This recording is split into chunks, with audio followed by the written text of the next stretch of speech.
welcome to the CommanderSmiths. We are the CommanderSmiths. I'm Adam Smith. I'm Lowry Smith. Don't worry. We're cousins. All right. We got a little, we got a lot of stuff going on tonight, but we have a little thing we're going to get to right away. Really good show for you tonight. We're going to hit up a secret lair tonight because we do have, well, I guess it's not Monday. It's Tuesday. So less than a week from today. So next Monday, we have a secret lair that is going to drop. What's this? What else are we going to do? 18th? Yes. Yes, I wrote it down. 18th. Yep. So the normal secret layer time. There's an Urza's for life. Thank you, Tad. I'll give you Lowry's little thingy.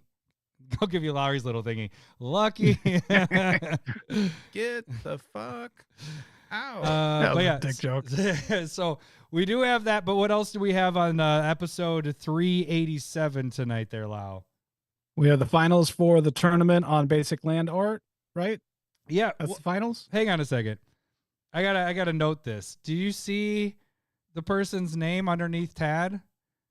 His name is Urza's for life. Somebody, it's fantastic. Somebody changed their name. No, that's not okay. And another, and then you do a quote from Ron Swanson. Not okay. And then we got RoboCop doing it. You guys get all this. The fuck just for that. Ow. 3 in a row. Hell yeah. Great. Representing right now. All right, sorry. So we have the secret layer. And then what else? We have the thumbnails. So people are probably like, "What? Why the fuck are you talking about secret layer? That's not what this video is."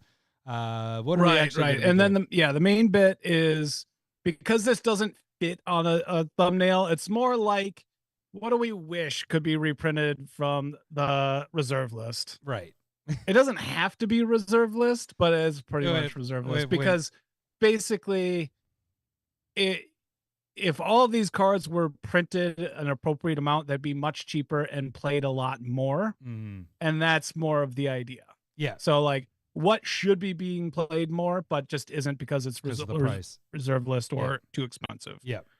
So we're going to go through, we don't know each other's lists. It's a fave 5, but 10 style. So there's 20 cards we're going to be talking about. There's a lot of them. We're never going to do this again. Like, or if it does well, let's just talk about cards. And then we also have the results of the basic land tournament. So the best basic land art.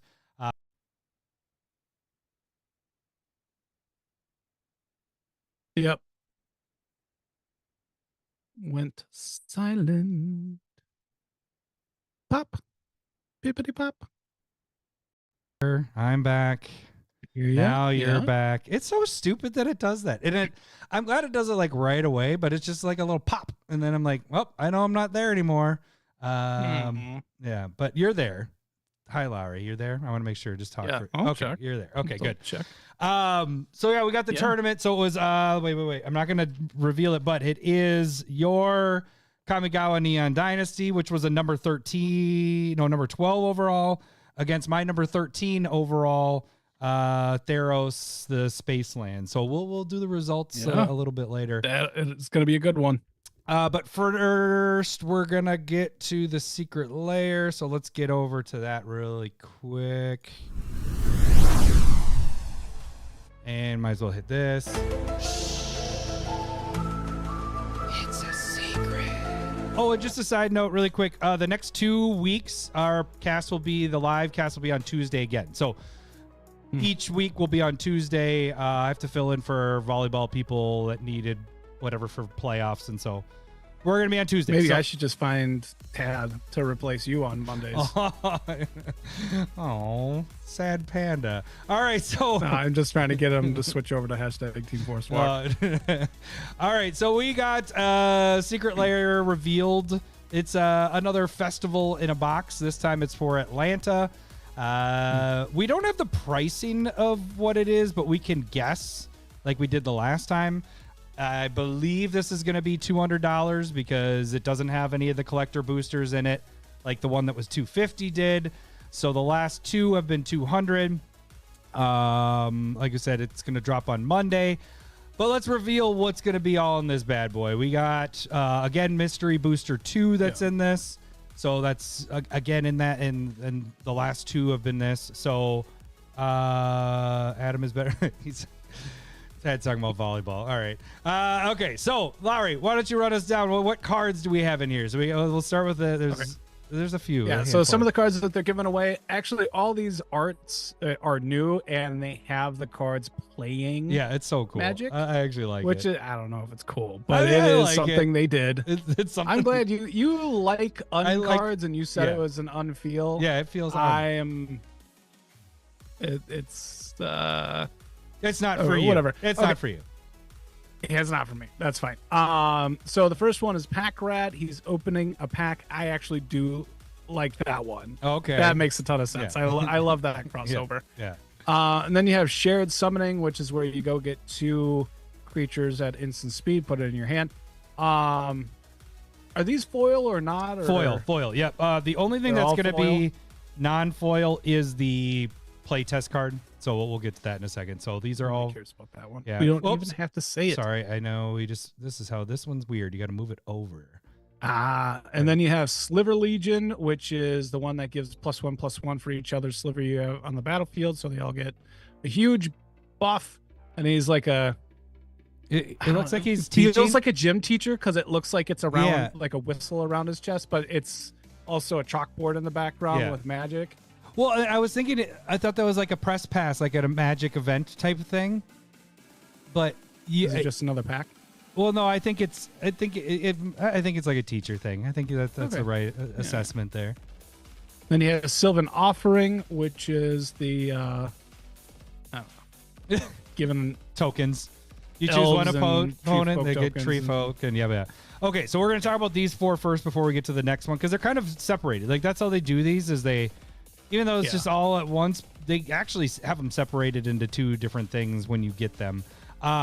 So for these 4, obviously Sliver Legion is the big dog in this guy, and we've actually gotten this as a secret layer. It was the kids one, like the donating. So they had the kid drawing one, and then an artist made the kid drawing into one, and then so you had 2 versions of that. So that card currently, of the only secret layer that there has been, and that one was unlimited printing.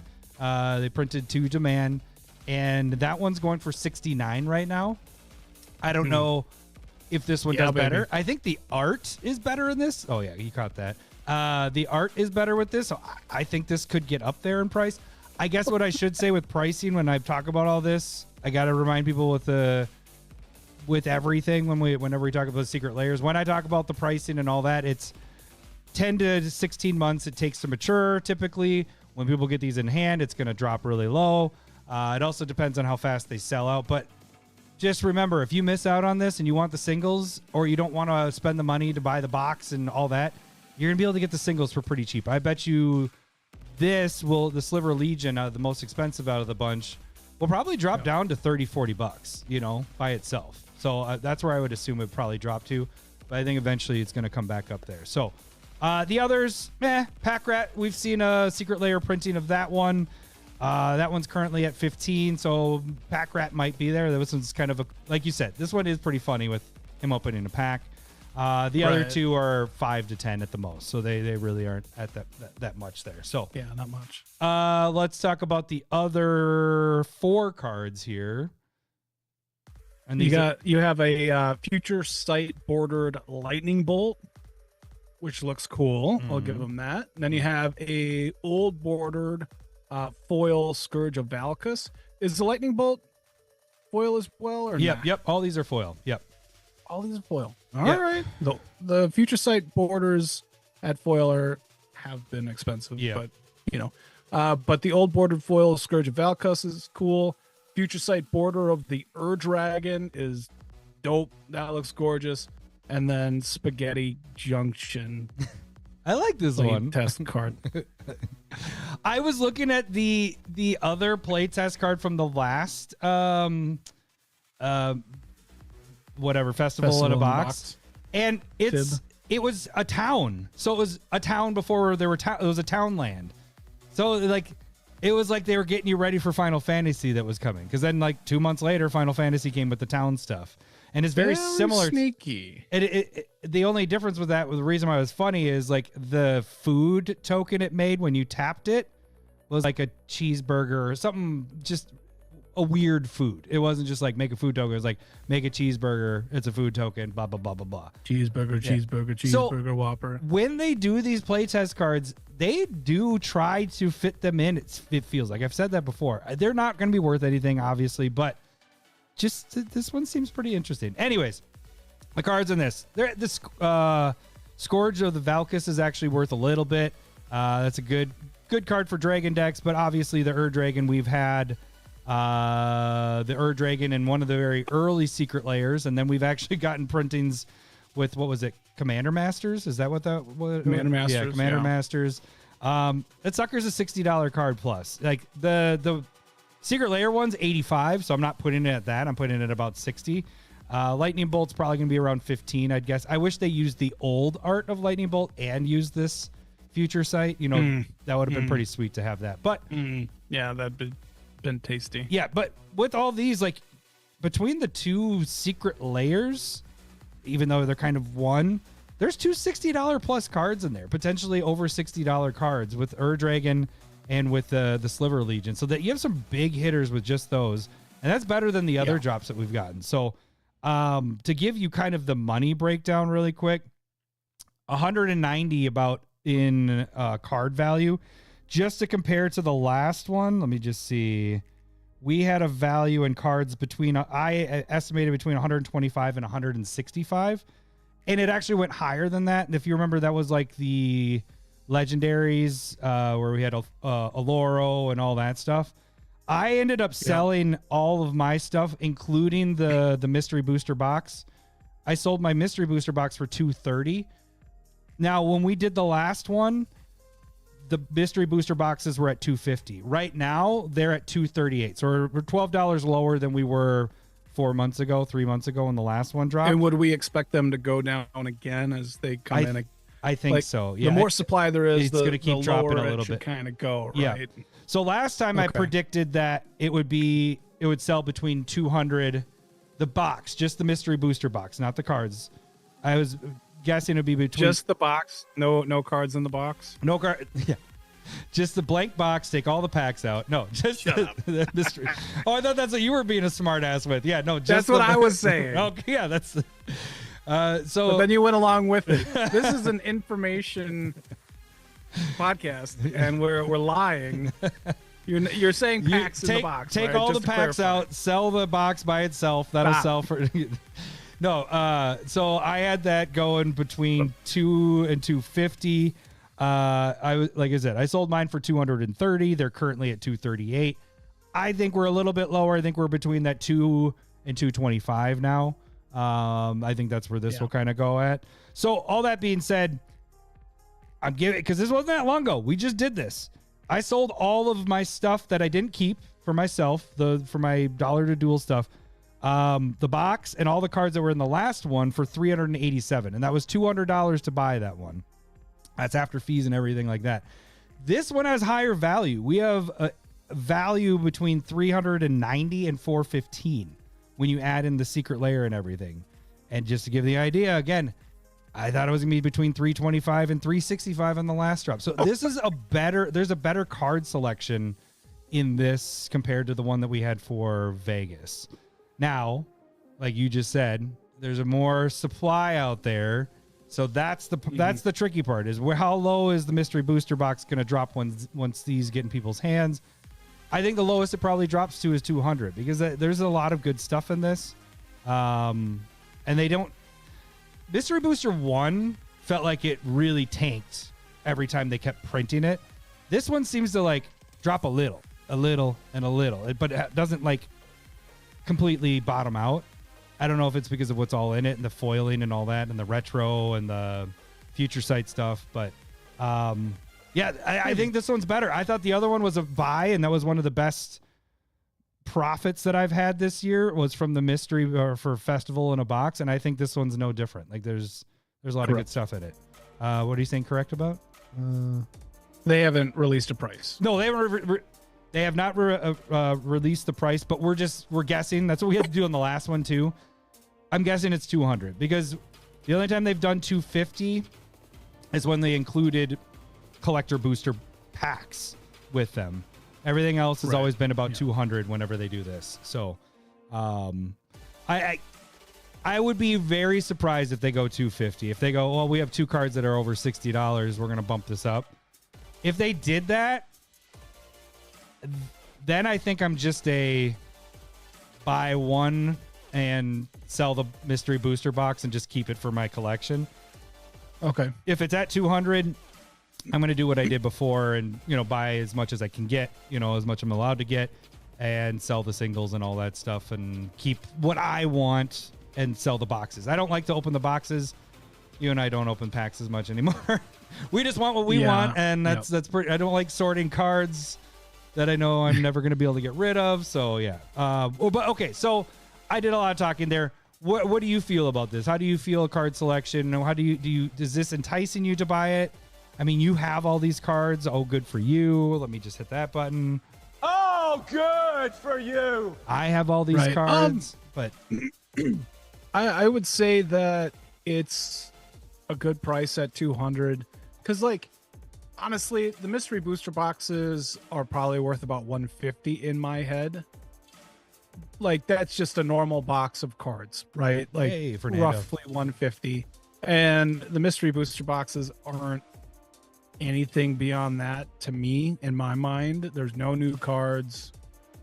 It's all reprints for the most part. Like, so I just, yeah, but you get these. that's what it's worth cool- to me, even though you can sell it for 200. Yeah, yeah. Oh, you can get Urza High Lord. Like, if it came with Urza, then I'd be like, yeah, I love Urza. That card's great.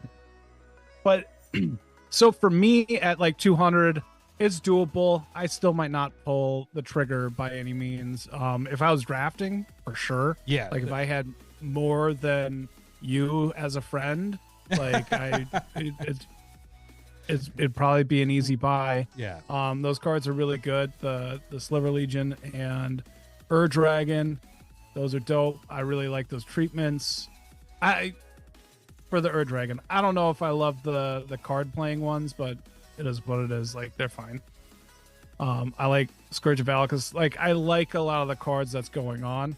So at 200, they might convince me if they don't start spoiling good Spider-Man cards. Well, that's gonna happen. I guess we got less than a week. Yeah, it's already happening. Like, fuck. I was gonna tell you, I didn't even talk to you precast about it. I was like, you remember when I was gonna build that deck with the landfall stuff? I was like, I think I've waited too long, and Spider-Man has already started creeping in. I'm like, I'm pretty much done, and I'm going to Spider-Man at this point. Yeah. If I don't start building right when they get like spoiled, I'm pretty much screwed. Especially because superhero stuff is it's gonna too be fast. Yeah, it's crazy. I'll say this to you, Larry. If it's 250, no, thank you. Yeah. Okay. Exact. 250. I will buy it, but I will only buy one, and I will just sell the box, take the hit of whatever the price difference is, and be like, okay, I got these cards for $20. I got them all. But if it's 200, man, you're selling the box, and these are free cards, and that's all I'm saying. And the thing is like, you're not scamming anybody or anything. You're selling a box for what the boxes are going for, and actually it's going to go down more to get the mystery boost. They're going to dip down from the 238. So somebody's going to be happy. I mean, everybody that have sold those boxes too, I think pretty much did drafts. I get messages. A lot of times people are like, oh, I can't wait to get these boxes. I'm doing a draft and blah, blah. We just don't do drafts. Like, that's not what we do. So, Right. But yeah, so I think this one's a buy. If it's at 200, if it's at 250, I'm not saying pass, but I am saying if it's a little too expensive, wait for the singles. Man, at 250, I bet you then they'll be higher price. But I am 95% sure this is gonna be $200. Like, that's where I think this is gonna land. And if it's at that, go balls to the walls. But we've had so many good secret layers lately, which is good because we had some crappy ones for a while with having we have Sonic, and then we had the Final Fantasy ones, which and then what was the last one we just did? The Galaxy foiling.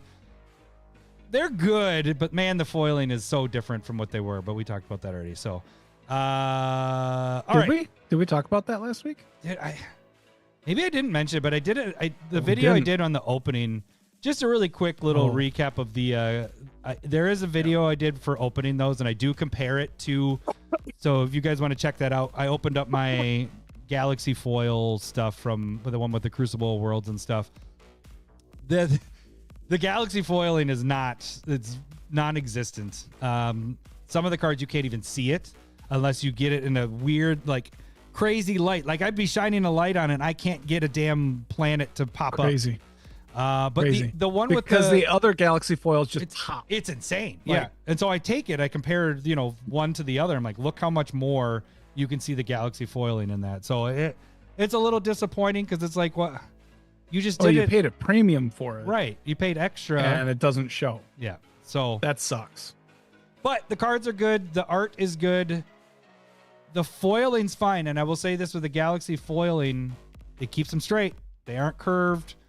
So that's also nice. It's the same thing with double rainbow and rainbow foiling. The cards stay flat. If you don't have that rainbow or the rainbow foiling or Galaxy foiling, I've been noticing they do curve again because the Sonics, I don't think Sonics are rainbow foil if I remember right. One of those that I opened recently, it doesn't curve bad like they used to, but there is a slight curve. So whatever foiling, whenever they do the special treatment, for some reason it keeps them flat. I don't understand why, but they should just do that all the time. Anyways, okay, so that was 23 minutes of Secret Lair. Let's jump in. Should we do the tournament and then we'll do the tags and then we get into everything? Sure. Okay. So really quick, we did do the basic land tournament. Let me just kind of recap where we came from. So Lowry's number 12 Kamigawa first week went against the Tarkir Dragon Islands. That won 69% of the vote.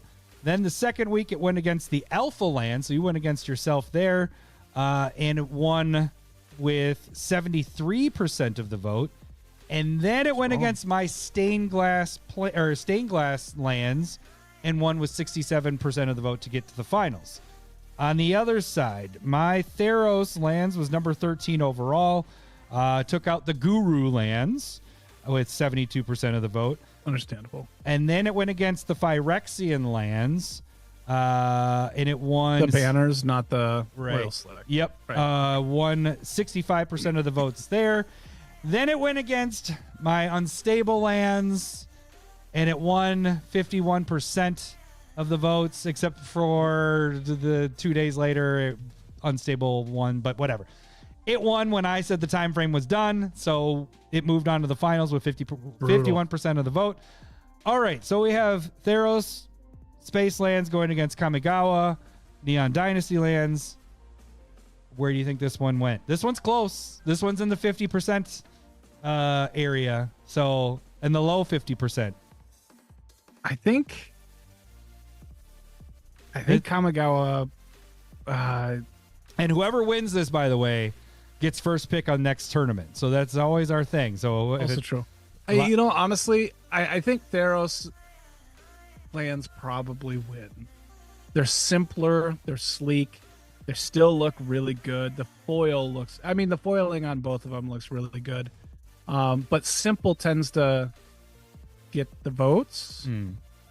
Well, what do you think the percent is if you think? Oh, we're talking 50. Let's say 53-47. 53 is the right percentage. Wrong card. Kamigawa takes it down. You win, Lowry. Woo! There we go. Damn it. Victorious again. Dude, you had like 2 left in the final 8, and I had 6 of the final 8. And you won with the damn Kamigawa. I do want to do this week, and just a quick if unstable Kamigawa versus the unnamed. I want to see what happened. Yeah. If unstable would have made it, because let's see if it's still the same way. See, unstable 51% of the vote. It switched after we were done with the podcast. Yeah, run it. Just see what happens. I'm just curious. It doesn't change our results or anything, but I'm curious how people would have voted there. So, but yeah, congratulations, Larry. You get first pick on the next tournament that we do. You lucky bastard. We should start that ASAP. No, let's wait a while so then we forget who wins, and then yeah. But yeah, I liked them both. I love the Kamigawa ones. All the ones we had in this, except for your Guru lands, I liked. the Guru lands look really good. They just are really expensive, and like I've never seen one really in person. Yeah. But this was a fun tournament because this is what I like. I like pimping out my decks with cool lands, and this was fun to see where everybody else, what people thought about that. So, all right. So really quick, I'm just going to give us the shout out stuff with all that. So if you guys want to support the CommanderSmiths, everything you guys do, everything you put into the show, patrons, all that stuff goes right back into the show. We couldn't do this without you guys. The best way to support us is become a patron. $1 gets in the Discord. $5 or more gets you proxies. Shit, I don't have a proxy ready to show. Hang on a second. Give me a second. We'll show the foil VV. VV again. So VV is this last month. We just posted those, and we had the Shocklands in the Theros Space Lands down there. So I had the Shocklands made there. So you get patron perks if you're $5 or more. But you also get in the Discord. Lowry finally sent Fernando his Discord link, and he made it in the Discord. It was on time. Yeah. Appropriate. I think I even gave you a reminder the next day. I was like, I'm just checking, making sure. Did you send? You're like, thanks for the reminder. Sent. Yes.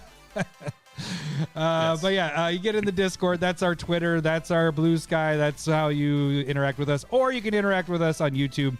We do respond to questions, comments, all that stuff on there. So if you don't want to jump on the Discord or, give us money that way, you guys can do it free by jumping on YouTube. Subscribe to the channel. And if you're watching this video right now, all you people watching, commenting, hit that like button. If you're watching later, hit that like button. You click the video. It's that easy. Just hit the like button. It helps us out. Other than that, we have our store, which is linked below. You can get the CommanderSmith Yetis.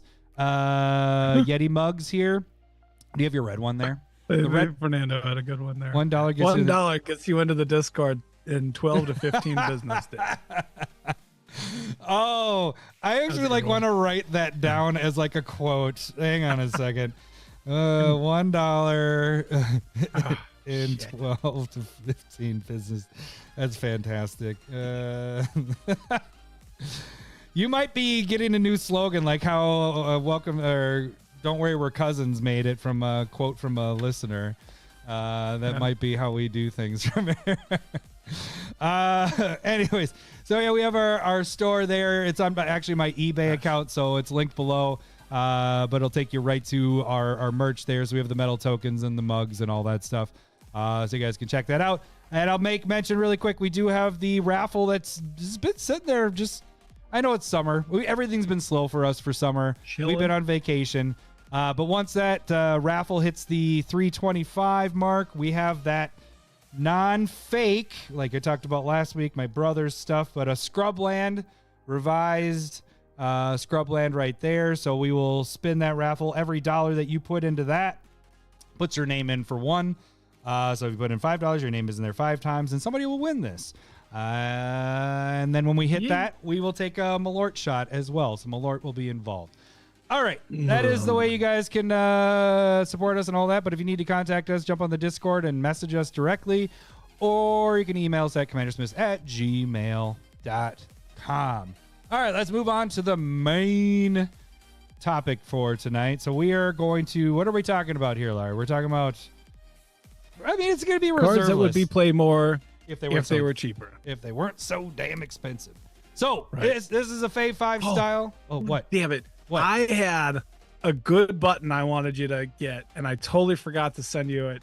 Did you ever see the SNL bit where is it Keenan that's there? He has like a white beard and white long hair, and he's like, the rent is too damn high. I have not seen that. That would have been a good one. That's all he says in the skit while like people are talking. It's kind of funny when it's happening, but it would have been perfect here. I fucked it up. Wait. You know what that deserves? Cool story, bro. Right? No, that's exactly the button you're supposed to hit. All right. So we don't. I'm funny, but it never works. That's fine. So this is Fave 5 style. We don't know each other's stuff. Lowry, since you won the tournament, you can take the lead in this one. So you just go first all the time. Yeah, pretty much. So what are you going to start with here? So it's basically how I looked at this was like, I did write down the deck numbers. I don't know if you did that for some of these. Some of these I was surprised. For how I thought about that as well, and I did not do it. You were working today. You were busy doing stuff. We probably have a lot of overlap. So if you do have one that I have on here, I'll let you know on the decks on that. But some of these, okay, so yeah, you went pretty deep as well. And we only have 10, right? 10 each. Oh my god, this is gonna be tough. I mean, do we get the easy one out of the way, or do you want to do it? I don't want to do it. I can do it. I'll do it. Okay. The one that I want to talk about is the first one. It's because I don't have it. I got super jelly seeing Bill from Woodbury having it. But Mishra's Workshop. I have that on mine as well. So this card is from Antiquities. Antiquities. That is in 21,000 EDH rec It decks. taps to add 3 colorless mana for artifact spells. This thing is $2,800. That's $2,800. Let's get the right version. I don't know of this. anybody that has paid that. They just got it at the beginning of the game, and that's where it's at. It's a beautiful card. I love artifact decks. It is a thing. This is, it's an ancient tomb for your artifact decks, essentially. So I guess If this was that's where it's gonna go easier to get, this would be played all the time. so much. Yeah, it would be all like. But here's my question for you: Would it make artifact decks way too powerful? Do you think so? Are you saying that you think it's bannable? If it was, I mean, potentially. Think of that. I mean, your artifacts, you're not dependent on colors. Then this sucker it ramps you so fast. Like, this is insane. Right. I mean, it's not. I don't know. Academy. Yeah, but that's banned. I mean, yeah, that is banned. That will forever be banned. Yeah. So, but I mean, Academy does depend on like this on turn 1, like turn 2, turn 3 is probably better than Academy. You know what I'm saying? Like Academy, obviously, after How much better is this than Ancient Tomb? Oh, that's tough. Because Ancient you can use on anything, which is nice. This is specifically for artifacts without the damage. Ancient Tomb is a game changer. Yeah. It's close. It's close to be bannable. So if this was more out there, is it a mana crypt? Oh, that's a good question. Probably. This might be bannable if they did reprint this. Yeah. Yeah. I mean, I have it on my list too, but I was just thinking, I'm like, fuck. If this was out there, artifact decks, like, I think they become way too powerful for this. But I agree. I think this was up there. This is like one of the fourth ones I wrote. Also, down, so I do want to point out. So, I know that this isn't necessarily a proxy segment, but we should toss this in there. These are kind of reasons why willy-nilly proxying can be a problem. Because you just start playing with ungodly cards that you would never actually see out there. And that is why we do have the rule, like, at least own one. Yep. Before you get, like, you got to have some investment into it a little bit. And that's just how we think. Not saying you have to, but if everybody starts running Mishra's Workshop, things are going to get crazy. Like, that power creep is insane. Yep. Robocop's asking, wasn't it put on the? Yep. It's was right it on there. the Game Changer? Game Changer I list probably right there. didn't even care. Yeah. Game Changer. Yeah. All right. Yep. Game Changer right there. So, because it's not banned. I did start to write down Library of Alexandria, and I was like, wait a second, that one's banned. So, but yeah, that is a very good point. That is a very good point, especially how we play. If you own a copy of it, then you can proxy the crap out of it. And that's because if you do own this, I wouldn't want to be playing this, bringing this around, to game stores and all that stuff, LGSs and everything, because that's a lot of fucking money, man, right there. So, but yeah. All right. So let me get the other one out of the way.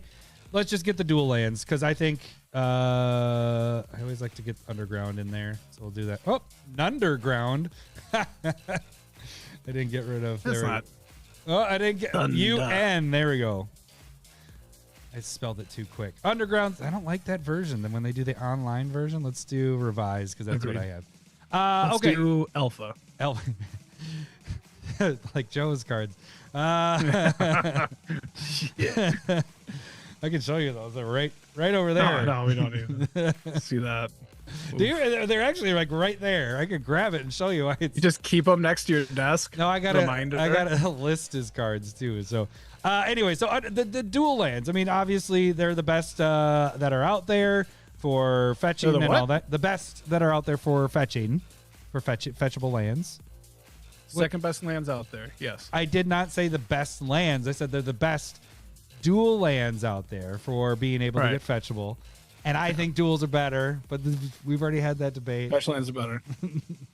But I just think this is just self-explanatory. They're all really expensive, but you can get some that are in the 200 range, all highly used, even though they're very expensive. It's just they're overpowering. Like our last one that we talked about, Mishra's Workshop, could be overpowering. These they aren't on the game changer list. They shouldn't be. No, I don't think they're that level. Yeah, it just makes your decks flow better. Like them making the Surveil lands, making the Triomes, it's better for decks. You don't want to be mana screwed. You don't want those games suck. Like if you're all about winning and you're fine with people getting mana screwed, fine, whatever.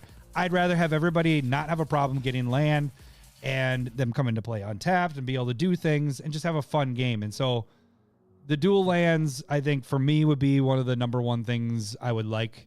I don't want them to unban you. We should also say this. We're talking about reserve lists. We're not saying we want these unbanned. This is just a hypothetical of these would be played a shit ton more if they were unbanned and reprinted multiple times. So this would Depending on how long this part goes, we can talk really quick at the end about the reserve list and everything. Yeah. But let's make it through this in a reasonable amount of time. Yeah. And totally agree. If these were printed to whereas they were cheap or shockland prices, it's the easy choice. Everybody puts this in their deck.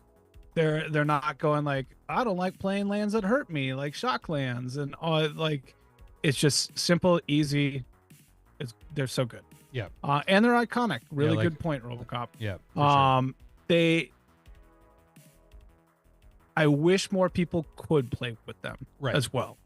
I mean, when we talk to people about what, goal cards to go after, obviously it's get the cards that you want for your decks and all that stuff, but it is always the duels. Like the duels are like, hey, well, if you don't have the fetches, I'll say that fetches, you need to have the fetches.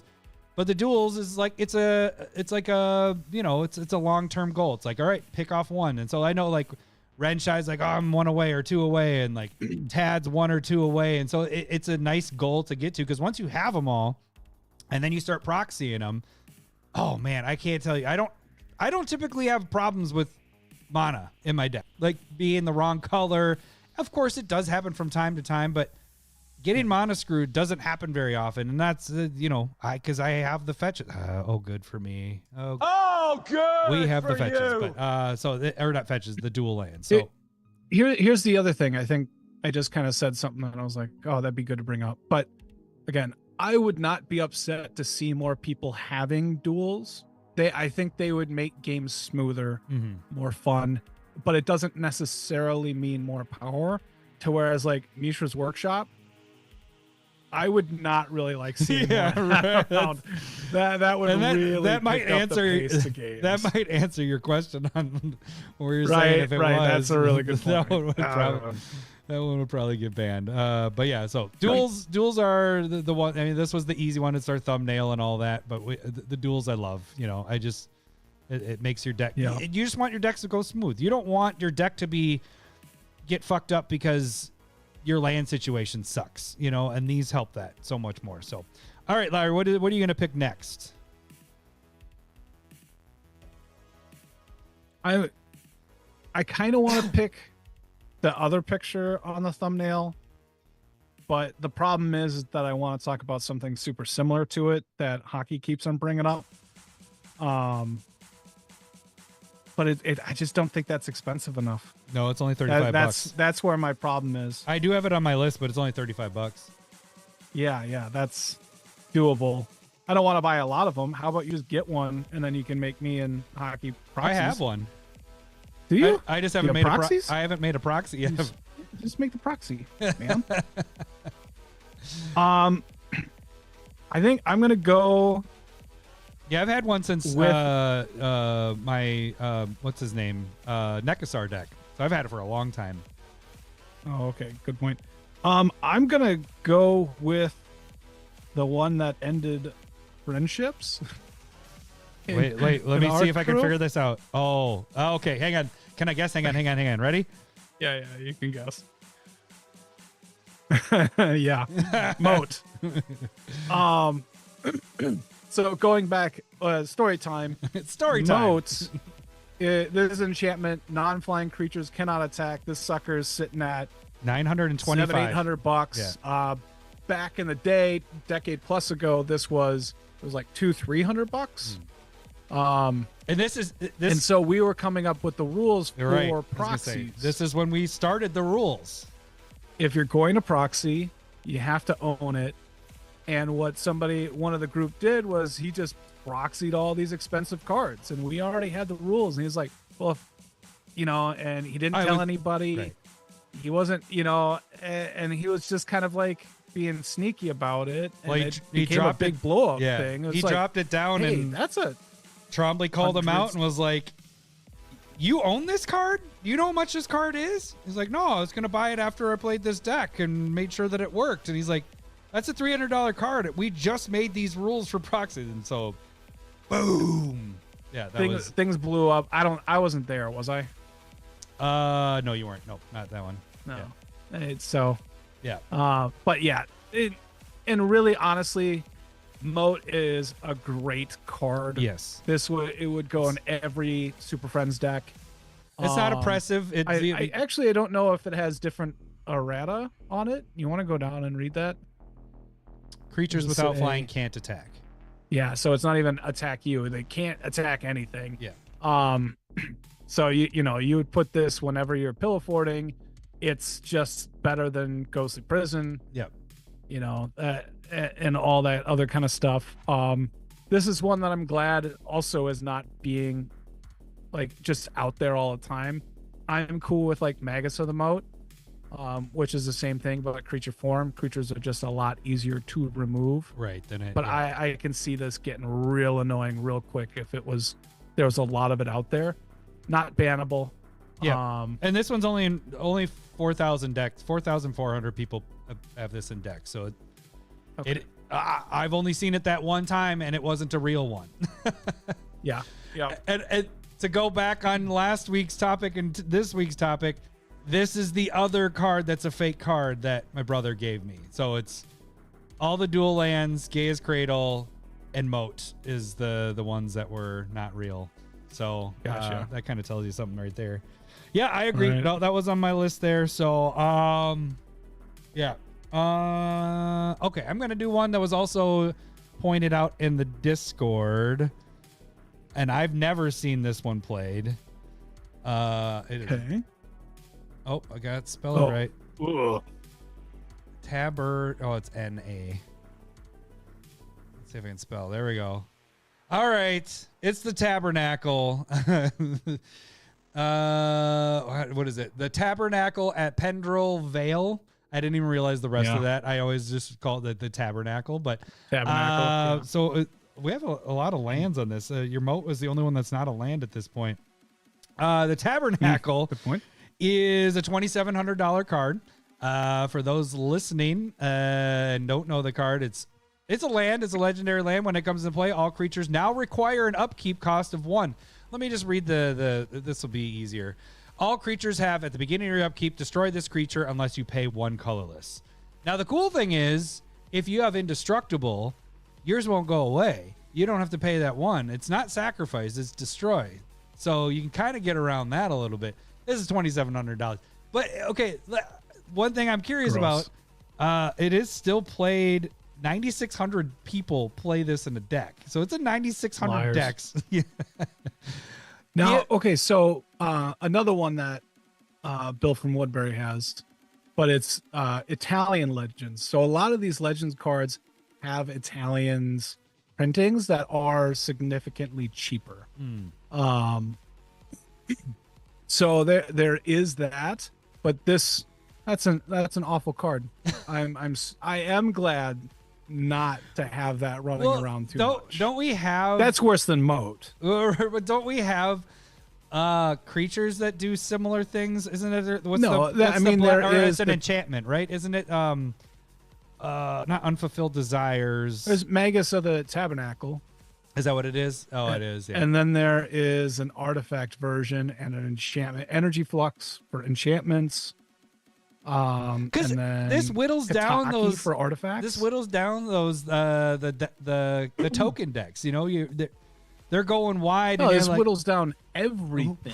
right, but No, this is great for decks if you're playing Voltron. You just pay one, and everybody else is paying, tapping their mana out. This would be a fun card to get out there. The problem is it's a land, which is and it doesn't go away. very hard to remove a land. The hardest thing to remove pretty much in the game. I'd say this is above. Yeah, Planeswalkers use attack. That's an enchantment. So I think would be next hardest thing to remove. So that would be my only thing where it'd be like, fuck, this gets out. This doesn't ever leave. So this. Oh, I don't know if the Magus of the Let's see. Tabernacle Let's is check it worded out. differently. Magus of it's the probably tab. Sacrifice. All creatures sacrifice. sacrifice. Yeah. So that's a little better. That's a little more fair, right? Has 4 mana for 2/6 that can go away because you have to pay the one for it this as well. Yeah. And it's a So- sacrifice. Because if I was doing the Tabernacle one, I'd either be going Voltron or indestructible stuff, so I don't have to worry about it. like if the original Tabernacle went away when there was no creatures, way more fair. But since it just sits there, God, that sounds awful. So you think Awful. if this was reprinted and was in a ton of deck, like in precons and all that stuff, Bannable. you think it would be bannable? You think that? You Absolutely. think so? Really? Okay. Yes. All right. Absolutely. I like this bannable. conversation of it, trying to figure out if this was actually like in the wild, where does this actually fit? So yeah, I think just throw Tabernacle on a laurel. Yeah. All right. Not sure. The Oracle on it does say destroy it. Destroy. Yeah. There, I'll show you really quick, just so if you didn't see it. It says beginning of upkeep, destroy this creature unless you There we pay go. one. Thanks, So Chris. Hashtag Team Force. get the fuck out of here. You get this, Chris. You get Adam's little thing. Yeah, there was no Team Forest walks. See, we got to. RoboCop knows what I'm talking about. He's probably upset that it's not French, but Ha ha, wee. I gotta go take a wicked yes. All right, Lowry, what is gonna be your next degenerate pick?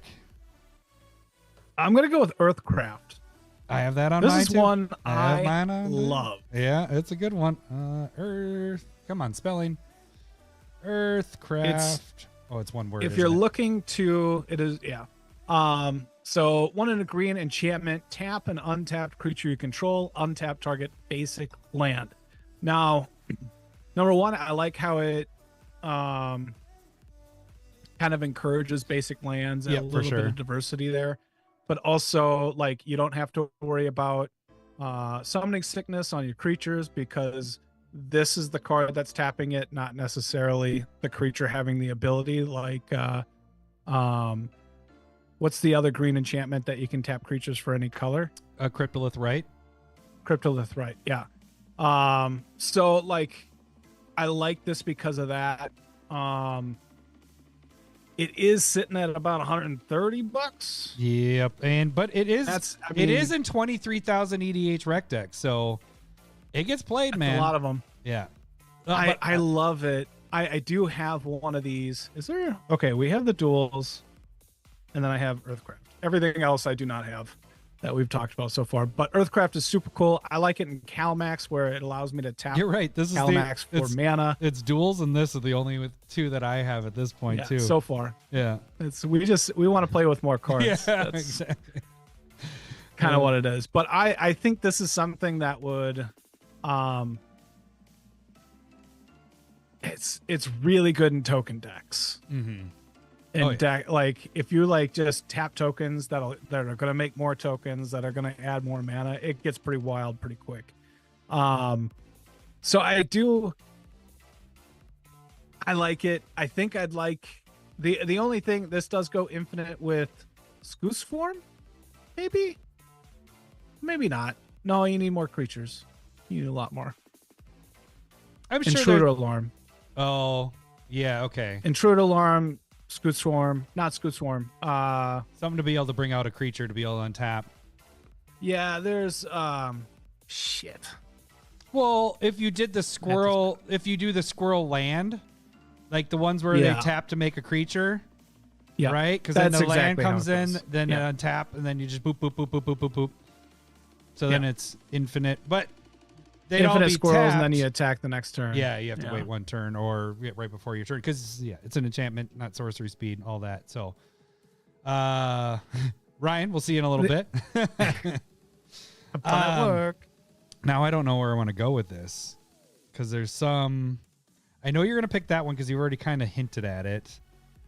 So I'll let you take that. I'm gonna do one that I haven't seen played, but I think would be fun to see played more or at all if this was in the wild. I spelled it wrong. Get that E before the I, except after C. Just kidding. God, there's my CE. And I'm still spelling it wrong. I did it right the first time. There we go. Force Field. I think this one would be fun to play. Like, this doesn't seem shitty, you know? Like, it's not overpowering. I'm going to get the better version there. How much is this? Force Field is $435 right now. Only 1,900 decks. So there's not many decks to play this. Right. And this was not in revised. It is only alpha beta unlimited. Yeah, so it's unlimited edition, collector's edition, and wait a second. Is that right? Yep, you're right. So alpha beta, and then you can do the 30th anniversary was the other one. Fake kind. Yep. So but it's an artifact, 3 colors to come out. It's a poly artifact, but you can tap 1, lose only 1 life to an unblocked creature. So I just think this is kind of fun. It reminds me. What does that even mean? What, the poly artifact? Yeah, I don't think there's anything. There's no other. Yeah, I don't know. Card out there that says poly artifact. Is that on the beta too? I want to see. What does that even mean? Yeah, it is on the beta and alpha. Poly artifact. But yeah, I've never seen anybody play this because it's expensive as shit. But I think this is kind of fun. It kind of reminds me. It's different than Maze of Ith, but it reminds me of that in a way. But this one I feel like is even better. I mean, Maze of Ith is different because you can do it on other people's stuff, attacking another opponent and all that stuff, and removing them. I like this. Tapping the 1, you're only losing 1 life. Like, this seems like it'd be kind of fun to play, you know. And a super friend. Yeah. No, not super friend. Can we look at the errata there as well?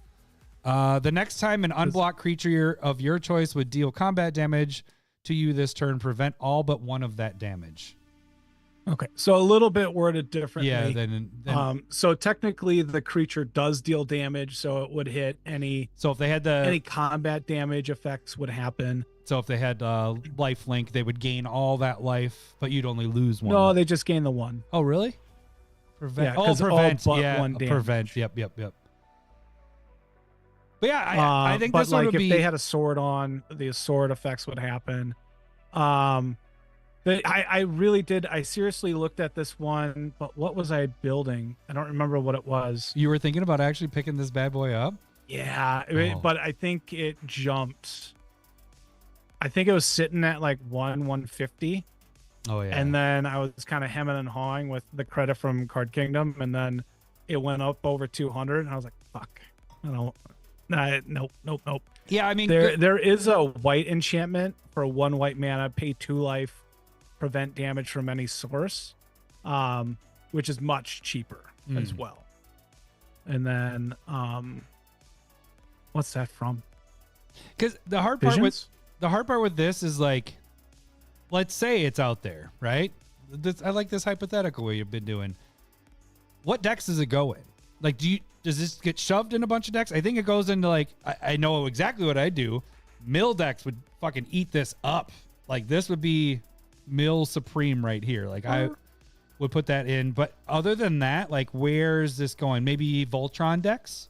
Because then you're not. I don't know. I feel like you can put this. That's why I like this one, because you can put it anywhere. You can, but as long as you feel like you have mana open. Right. But I guess if I'm not going to put it in my Black Panther where I have tons of tokens and blockables. You know what I'm saying? Just don't have to block. You can just be super aggressive, leave some mana open. I guess you're right. You can fit it in there, but it's like, I guess I'm trying to pick which decks it would fit best in. You know what I'm saying? Like, I think it would fit very well with Voltron decks. I think it would fit very well with Mill decks. I don't think Planeswalker are super friends because that's not doing anything there because they're going after your Planeswalkers, so that doesn't work. But you're right. It could technically go in any deck, and you're just paying one and only taking 1 damage. It's going to be really hard to kill you if you're preventing all but 1 damage every single from every single creature. Yeah, you remember that Ajani with the ultimate that basically prevents all the damage but 1? Oh yeah, from all the sources. Yeah, that's brutal. That's what this feels like. Yeah, that is. And that card is, once it goes off, it's damn near impossible to win that game. Yep, or lose it. If you're the one that's doing it. Yeah.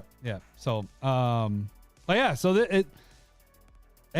this is one that I don't have, and I don't think you have either. Right? Oh yeah, you just said that. No. Yeah. You almost pulled the trigger. Yeah. But this is one that I've eyed as well. I haven't been as close as you to pulling the trigger, but I've been like, this would be kind of fun to have, like put that in the deck. I agree. So, all right, Lair, how many do we got? You got 4. You're on number 4. I'm gonna get another beer. Well, now you're not gonna. How about you just? Oh, it's right underneath your feet. Yep. Hey, Scotties, this is for you, New Glarus. Spotted cow. I'm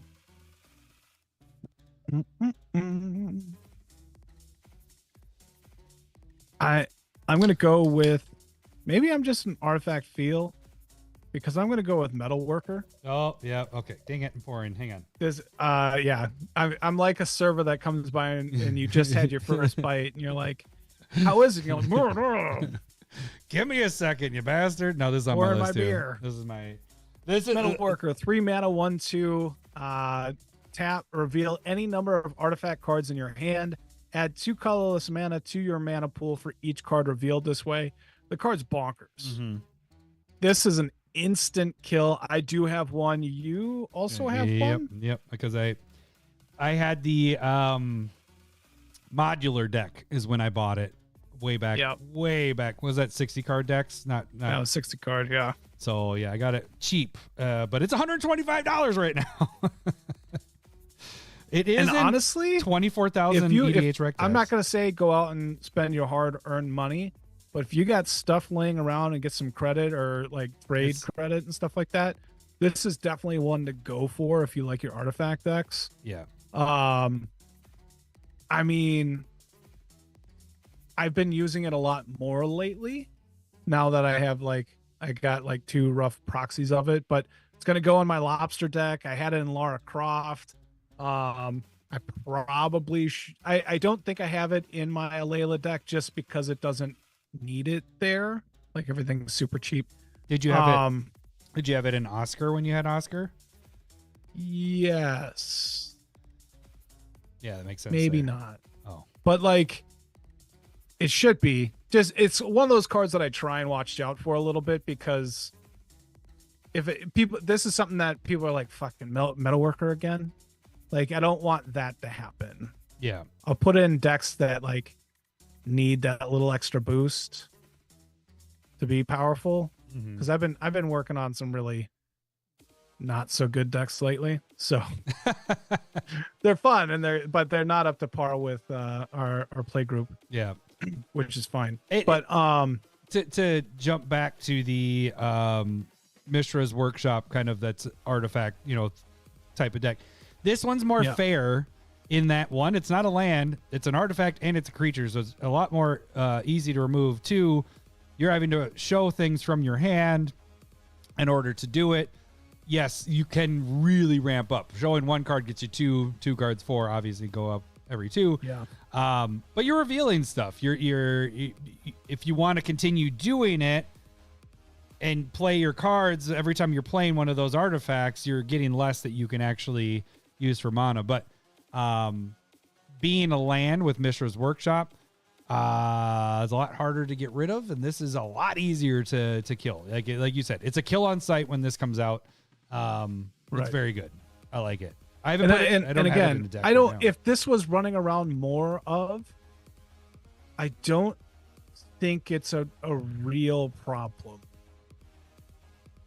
because of the removal aspect, and also like there is that part of playing a game, and if you run out too quick, you just become the target. And if you are playing a lot of artifacts and somebody has a Vandal Blast, which is played in every darn red deck, like you're just done.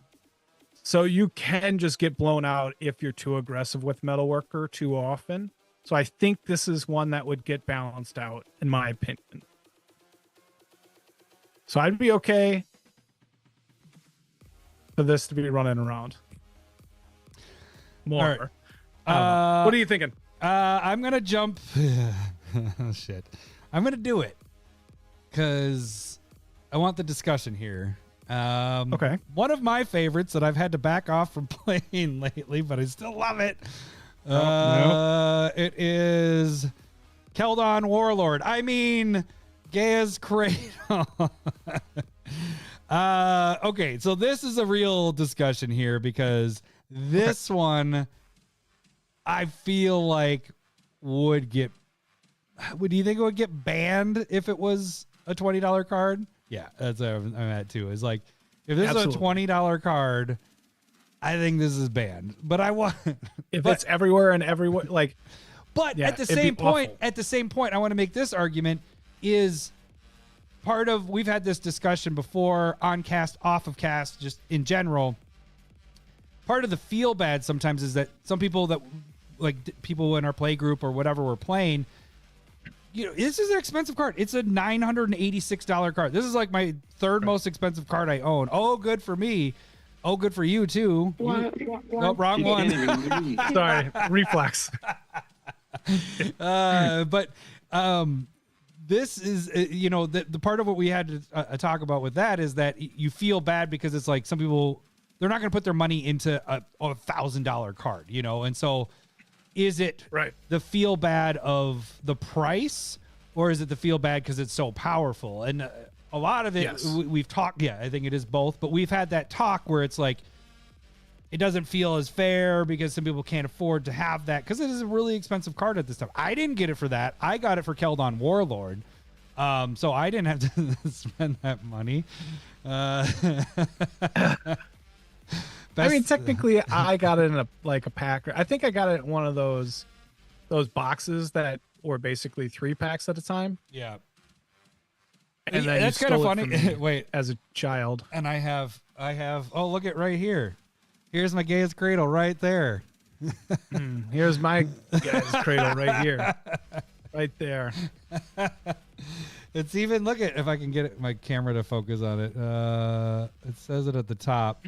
I whited it out, and then we both signed it. It's right there. Gaia's Cradle. Yes. But anyways, yes, I do think it would be banned. But the thing is like part of why we, I already talked about it. It's the price thing kind of feels bad sometimes when it. And so I have been pushing off of, unless a deck specifically is like Black Panther is, there's a lot of options out there. You have Growing Rights of Itlamok.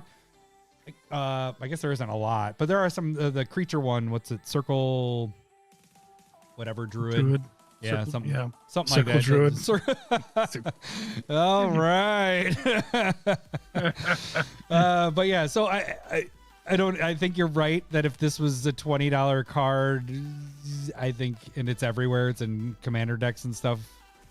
It gets too overpowering. I think because the And price, honestly, that's exactly what happened to Mana Crypt last fall. Like, it was just too common, and they're like, gotta go. And I think that they probably should get rid of Cradle, even though that would piss off a lot of people. Like, its value would drop. Did I say how many decks it's in? Yes. Maybe, but I don't. Guess How many? for a guess for $1,000 card. How many decks do you think? 100,000. 176,000 EDH rec Right. decks. Yeah. There's a lot of people out there wishing they had this card. I like when Warlord is fair in brackets 4 and up, huh? But yeah, okay. So that was my. I had to get Gaia's in there, aka. I didn't even think about it. Yeah, I don't like it. I do think that it warps games quite a bit. Yeah. So That's why, I mean, I've been pushing It is back what it or is. pushing away from it, and I do like the growing rights angle better. Like I like having a hoop to jump through to get the same thing, you know. And so I don't think I think I have all the options in there. If I will look over my Black Panther deck, and if growing rights isn't in there, I may flip flop it with Gaia's Cradle, even though it isn't a land, but you know it is pretty damn right, strong. that's It's that a little strong bit deck. of part. I think if my Black Panther deck wasn't as strong, I would probably be like, no, I'm fucking leaving this in there. I need everything I can do. But that's a strong deck, Sure. so it's like, That's a okay, strong I deck. need to kind of maybe bring it down a notch. Let's flip in something else that does a similar thing, but I have a hoop to jump over, so or jump through. All right, I would agree with that. where are you going next for number 5? I'm gonna go with a land. What? We're doing a lot of land, Yeah, huh? I do own this one.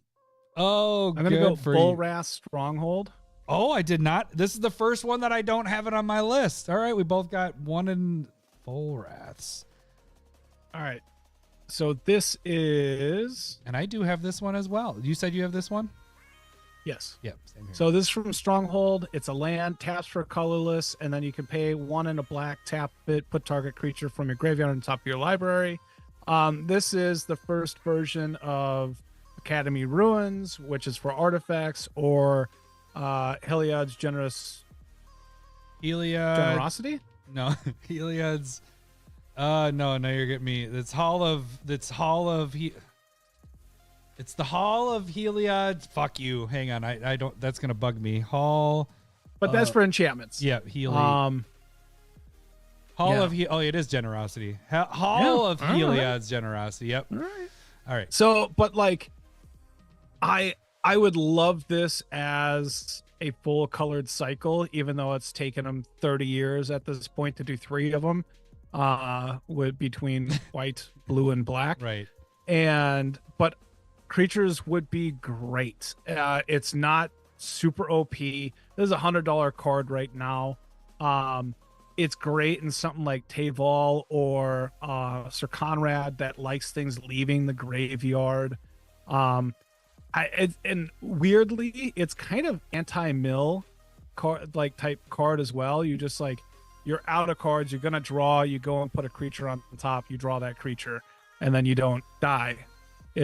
I've had that happen with Academy Ruins, and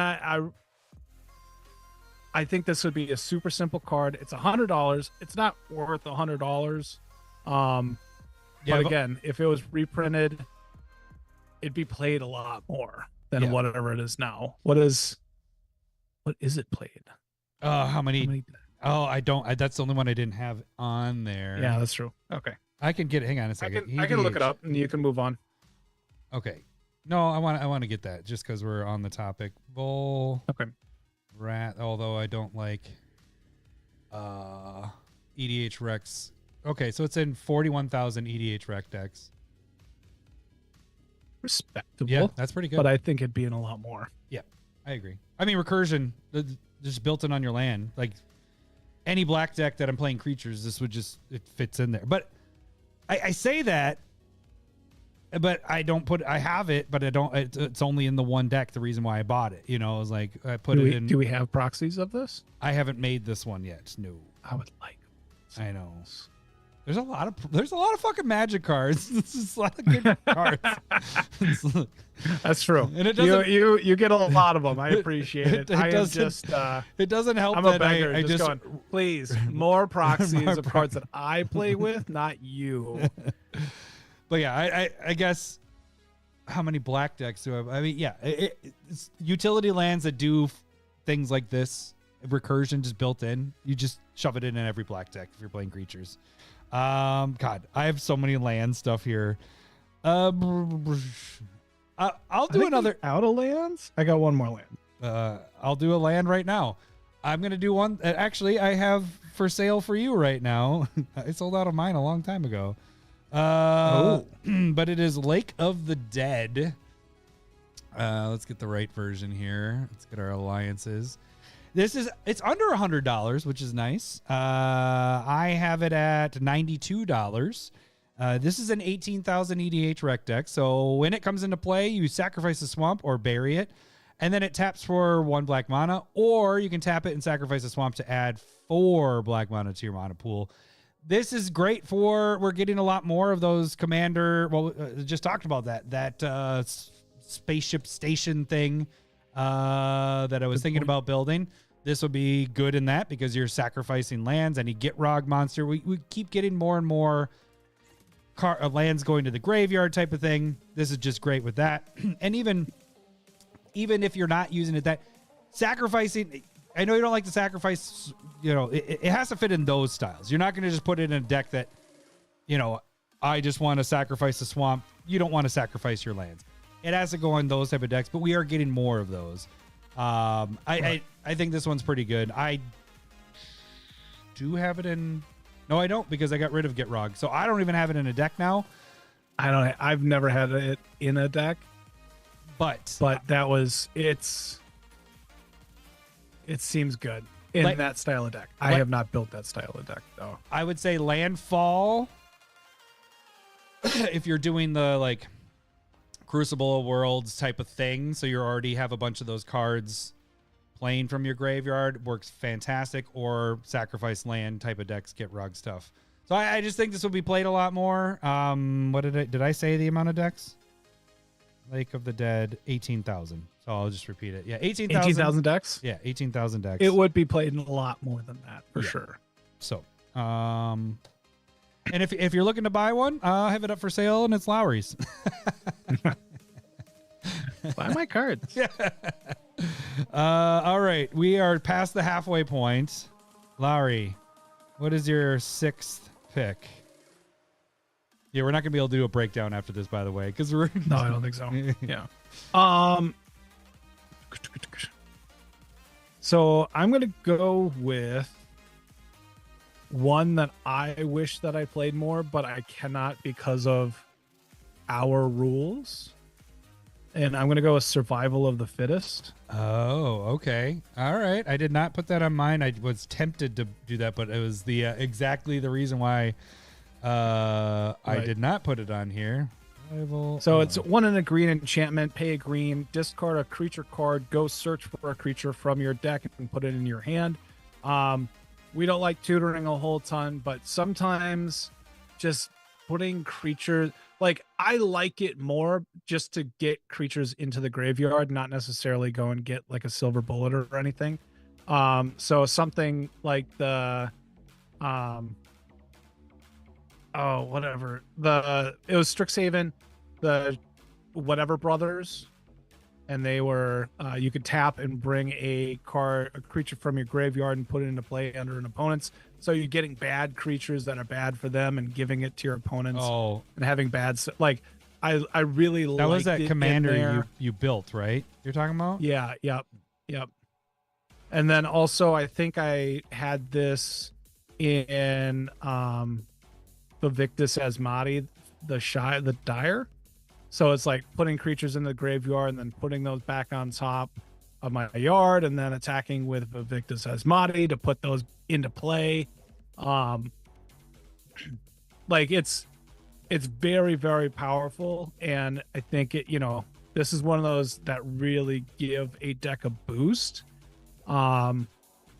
If this was everywhere as a $200 to $300 or $250 to $300 card, it'd probably be pretty brutal.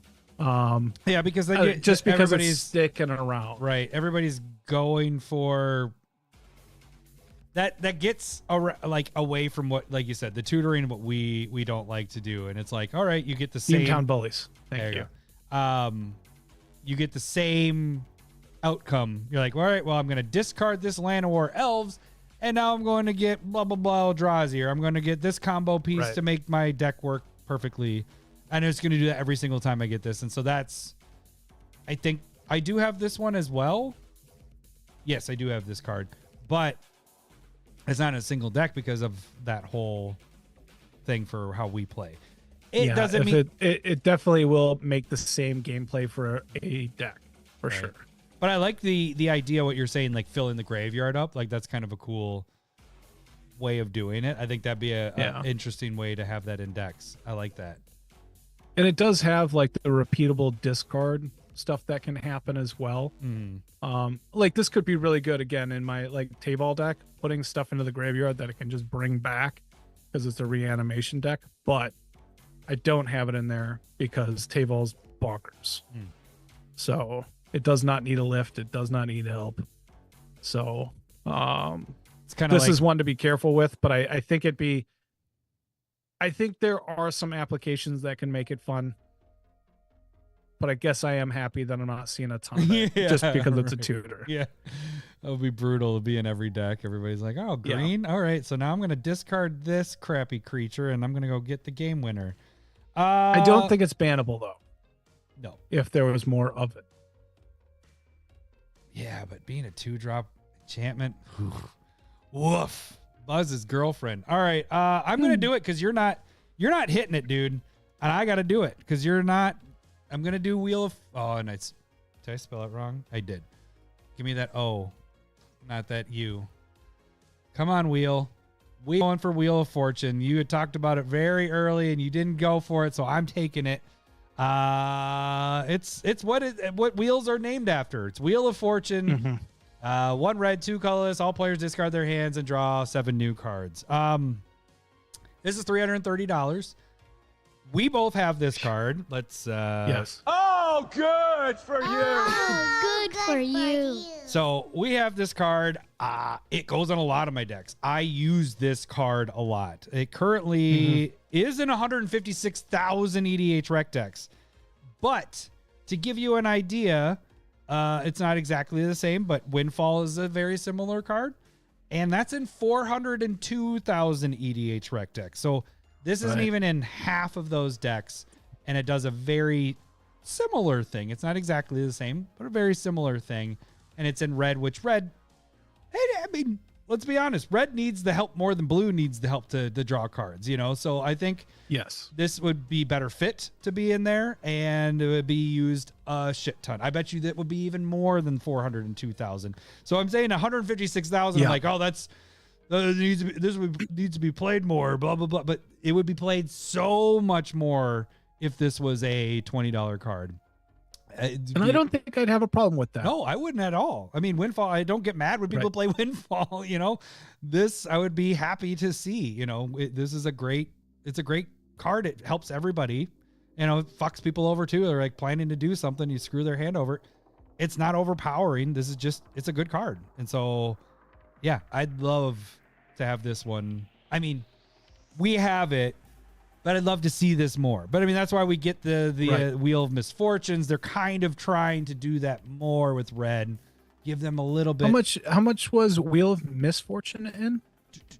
Do we know that one? Misfortune. Because that's at least like the closest comparable. And they added some fun stuff there with the damage and let's check here. Some people not having to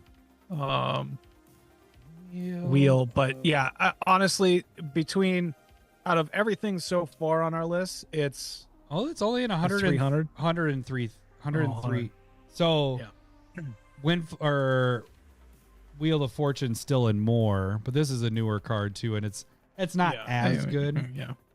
But But between, I would say, like Dual Lands and Wheel of Misfortune, out of I mean, Wheel of Fortune. the 12 cards we're talking about so far, by far are the most played for me and you. Yeah. Both of us. Yep.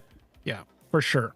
Almost every red deck. I mean, it doesn't matter what's happening in the deck. This goes in there, you know, because it's a great card. I do like it because it's such a good refill. Refill, exactly. Like it's drop your stuff. And you're like, I got 3 lands. I got 2 lands and something that I don't necessarily need. Drop them. Draw 7 more cards. Mess with people's plans. It's a great card. And then for sure. Did I post that? No, I did post that when we did that. Both you and I had it in that same game, the one we recorded. Not-So-High Commander. Remember, you had it and I had it in my Storm, and I played it. So we wheeled twice. Do you remember that? Was the recording? Anyways, that was pretty high. Yeah. No, that was the not high one. That was the first one. Okay. Yeah, that was one we actually have a video of where you played it and then I played it because we were like trying to make deals and we're like, if I make you wheel or draw cards, you can't attack me. And I was like, and if I do it, and then we both did it. And I was like, technically we both did it. So you can't attack us, both of us, because we both wheeled and helped you out. Anyways. All right. 7. We're on 7 for you, Lau. This list is getting down there, man. I don't know which ones I'm going with next. Yeah, actually, it's kind of going away. I still have enough. You know, this is one that I am happy that you made a proxy of. Ooh, can I? And I do want to play it more, but Mox Diamond. Oh, that was on my list too. Yep. So that card's sitting about $600-700. It is CEDH playable. A lot of people really like it. Let's go with the older, truest art for it. But 0 mana artifact comes down. You need to discard a land card, and then you can tap it for the mana production of that land. The great thing about a lot of like Chrome Mox. Wait, let me pause you there. Let me pause you there. It's just whatever you discard, it doesn't matter. It says add 1 mana of any color to your mana pool. So you just need to get rid of a land. It's goddamn great. Yeah. But the great thing about this is that it's discarding the land, not exiling it. And so if you have any sort of land recursion, it's just money. It's just speed for you at that point. And next to a Wheel of Fortune, like you're just dropping your hand so much quicker with that kind of thing going on. I like this in Mr. Foxglove, where I'm emptying my hand and then redrawing back up again. I gotta check and make sure it's in there. But I'm a fan of Mox. I'm just not a fan of too many Mox. Right. It's you got to find that speed that's really good for your play group instead of just trying to bulldoze them over. And this seems fair-ish, you know, because you are getting rid of a land too. You know, you're getting something that's out of your hand. So, and it has the Mox feel and all that stuff. Surprisingly, what did you say was 700 and something? 730 is what I have. 730-ish. It is $600-700. Yeah. It's in 286,000 EDH rec decks. It's just like. So this is reserve list, and this is the one that made them lock down the reserve list even more. So go find the first one that was there's from the vault. The relics. This one. Yeah. So this was the first from the vault. Is that accurate? Yeah, that sounds right. And what they did was they printed this reserve list, right? And they had a couple of other, like their Manticore was in there, which is reserve list. And they had done a couple of special printings. So like Wheel of Fortune has its own like foil printing, Gaia's Cradle, Powder Keg. So they were kind of doing that. And the rule used to be that they could do special, like really hard to get printings. So judge promos from the vault. And then after they printed this, everybody got pissed again. They're like, you're not following the reserve list. And they're like, yeah, actually it is. But since everybody's bitching, nothing ever again. And that's kind of how that happened. And I would say that was shitty. Like it's sucked. Just people complaining need to calm down a little bit sometimes. Yeah, it's Because crazy. it was nice to get foil versions of Right. reserve list cards. That's crazy. and That's now you can't. it says recent as 2000. Well, you can if you do the 30th anniversary, whatever the thing. No, yeah, they're not real cards. I know. They're not real, but I don't think this would make anything too crazy. I No, do I like how agree. they play around with moxes moving forward as well. Mm. You know, this isn't the first mox, but the other mox, like the Power 9 mox, we don't need more of those, right? What was what I was going to pick Like that next? No, I'm just kidding. No, I agree. I like this one in there. That was a good one. All right, I'm going to continue with the land, and I am not doing Yavimaya, your favorite, but I'm going to do the other Yavimaya.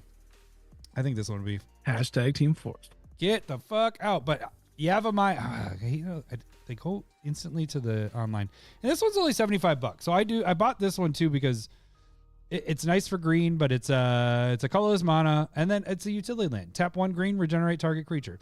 So it's a little bit of the safety on a creature. It's very self-explanatory. It's not crazy. It's in 30,000 EDH rec decks, so people do use this. It's just a nice little protection. If you have green decks, you should be putting this in there. And if this was a $20 card, $15, $20 card, this would be in so many more decks. Every green deck would be in a have ton this more in there. decks. Yeah, and so this one isn't that crazy at all. It's just a nice protection added to the land. So this one we don't really have to go deep on, but Yeah, I wish. I think we were talking about this back when we were like, "Hey, buy reserve list cards." This was on our list at the beginning. Yeah. And then it jumped up above 50. Because what is it now? 75. 75. Yeah, it's a solid card. It's not crazy, and that's why it's like, are you going to pay $75 for a not crazy card that's really going to change the game? Yeah. If you play a lot of green and a lot of green creature decks, which is typically what a green deck would be, maybe think about investing in getting one of these because it is a nice little protection. You know, I put Plaza of Heroes in almost every single deck because of that little added protection it has on the bottom of that. This is a similar type of thing. You know, you're not sacrificing it, which is nice, and it's only a one green to regenerate it, but it goes in my green decks. You know, it's in my, Black Panther deck. That's my most recent green deck, I think. So, yeah. So I think this one would be in so many more decks if this was a lot cheaper, if it was reprinted. All right, we have 3 picks left, right? Let's see. 1, 2, 3, 4, 5, 6, 7. Yep, 3 picks left. I'm gonna go with why I didn't choose Wheel of Fortune. Memory Jar. You're doing it. All and right. this is very doable. Yes. This is a fun card. And Ibukaki is going to be happy with you on this one because it is in mine as well.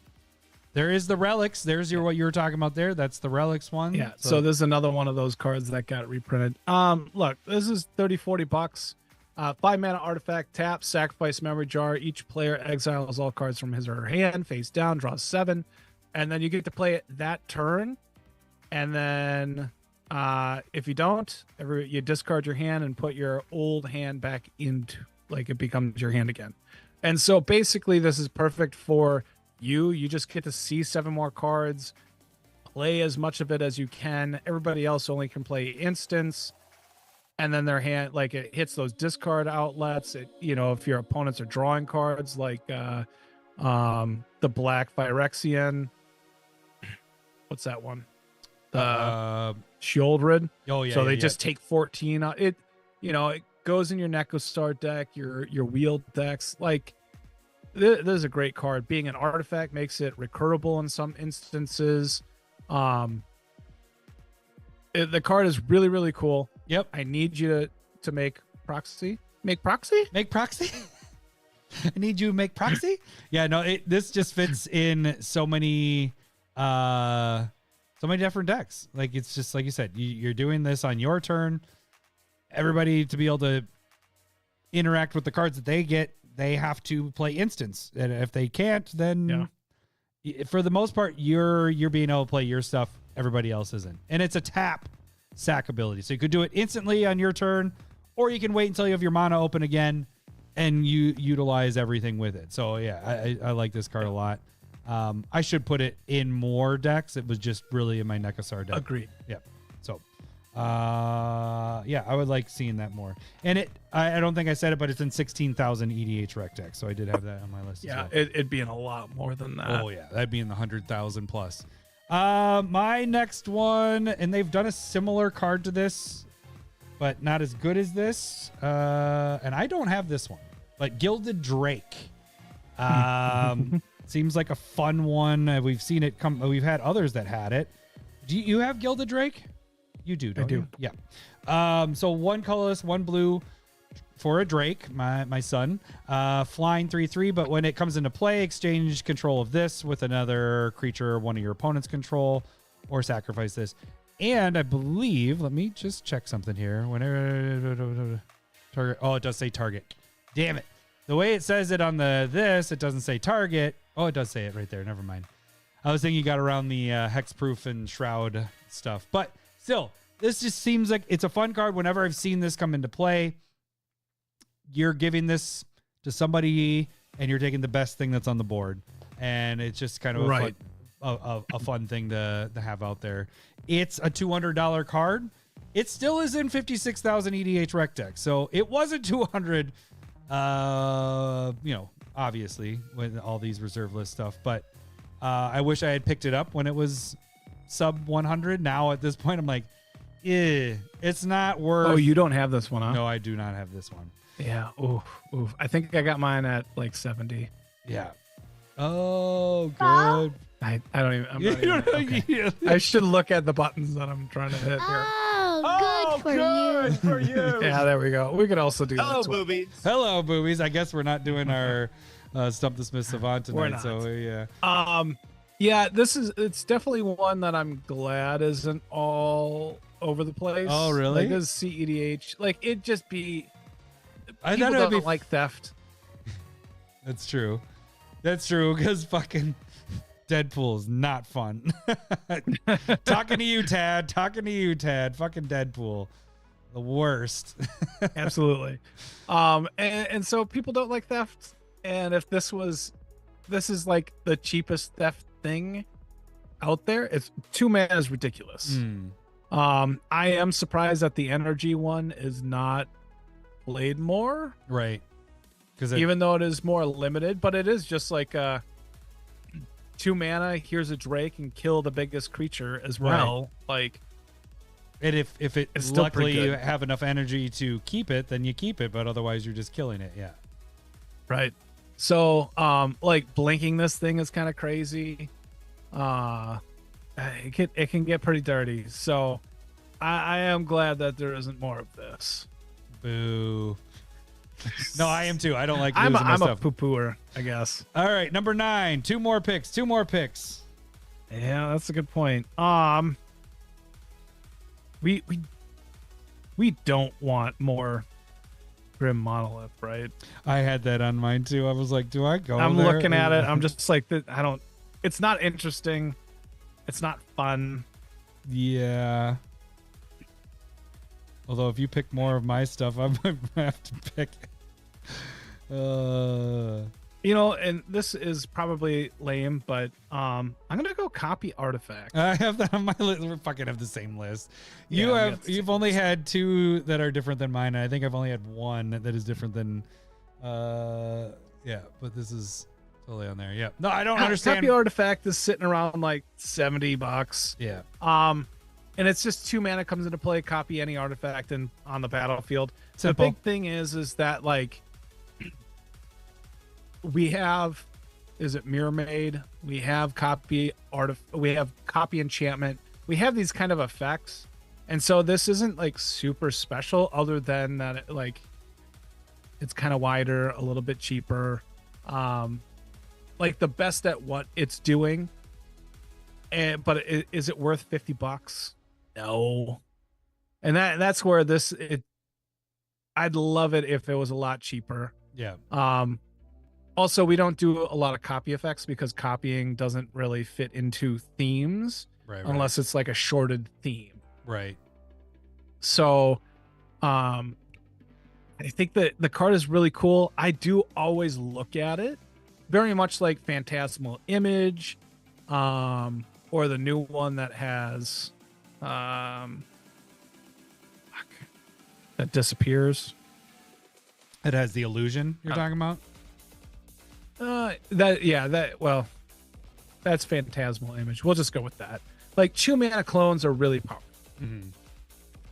So that's kind of why I look at it a lot. Everybody runs ramp, so like you'll be able to just be on par with anybody that's ramping. That uses this. Can't remember the artifact name, but it taps for 3 mana, any color, and draws 3 cards. I'm not sure which one Ryan's talking about there. The combo deck that uses Is it 6 mana? Is it the Flesh Duplicate is one what that you RoboCop. pass around? Flesh Duplicate. Thank you, RoboCop. That's what I was thinking of. That's the clone. Oh, yeah, not yeah. the one that Ryan's talking about. The the one that vanishing. Ryan's talking about is like bad. Ryan, come on. Yeah, it's 6 mana. It comes into play. You draw 3 cards, taps for 3 cards, and if you're attacked and somebody hits you, they get it. Oh, the Untap jeweled, it, draw 3 cards. coveted jewel or something like that. Coveted jewel. Yeah. Coveted Yep, jewel. Yep. Yeah. So you just do a bunch of coveted jewels. Brutal. Just you're trying to have people draw out. Yeah, attacks you, blah blah blah, and tap it. It looks fun. But yeah, I think that's a little too much for a copy effect. Come on, it's a fun deck that you can sell around. Yes, it looks like a lot of fun. I agree, but I could just see like you hit somebody and you pull 3 of them over. You're drawing 9 cards and you get 9 mana, and you could do. Holy shit, that seems like a crazy ride right there. I actually think I've been in a game where there was multiple coveted jewels. I don't remember how that. I feel like Tad was in that game for some reason.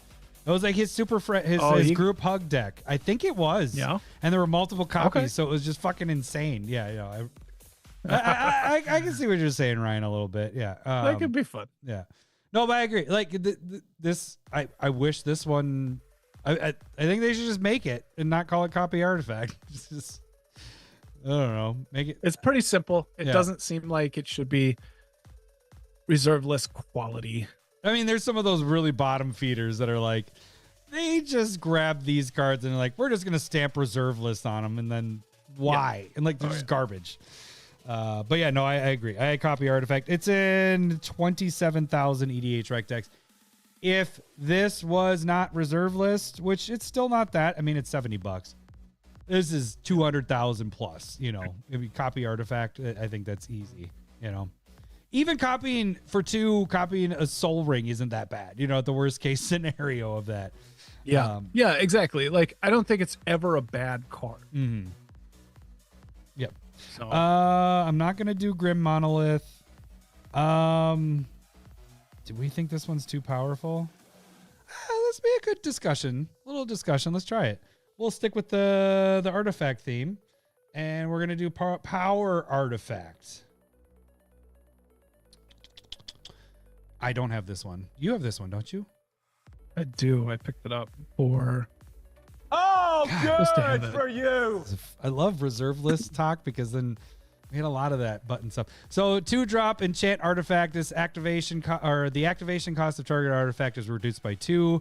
If it would go less than 1, it becomes 1 instead. So you can't be 0.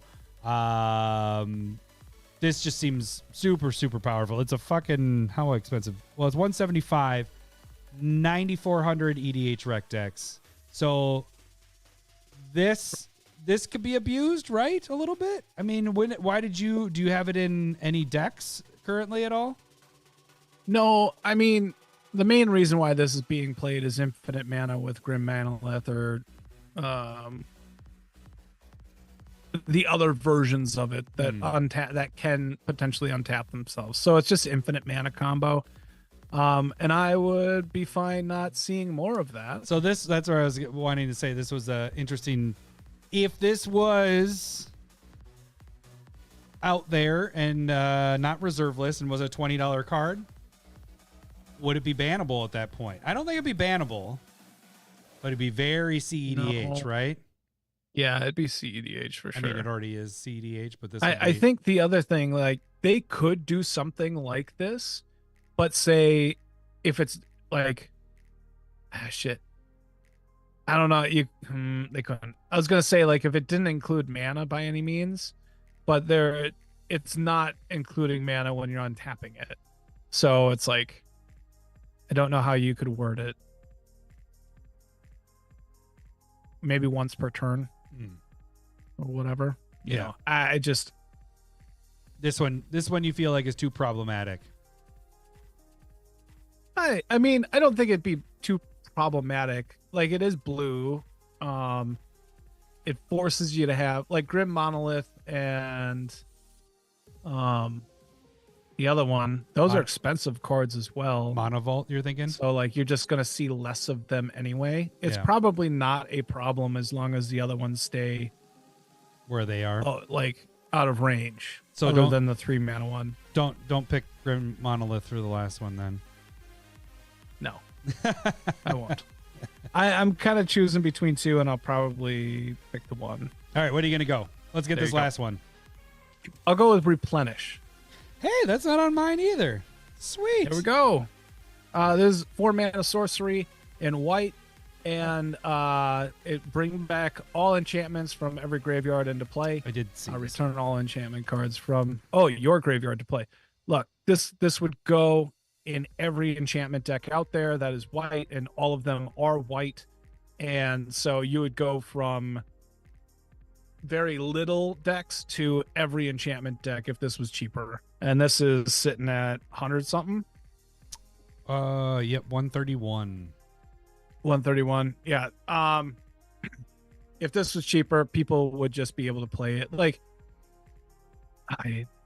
it's very good. Yep. It's funny that you did this. This is your last one. No ifs, ands, or buts. So it's funny you did this. What is your last one? But my last one is also enchantment based, and that's just weird that you did that. I'm going Sarah Sanctum. You son of... No. Yeah, but I mean, come on, it's enchantments. It's tap one white for it. The reason why this one isn't banned, you get one white for each enchantment you control. There isn't that many enchantment decks out there. It's perfect for it. You just talked about your white, your enchantments and all that stuff. I have this in any enchantment type of deck. It's in 38,000 EDH rec decks, currently at $366. This is up there in price.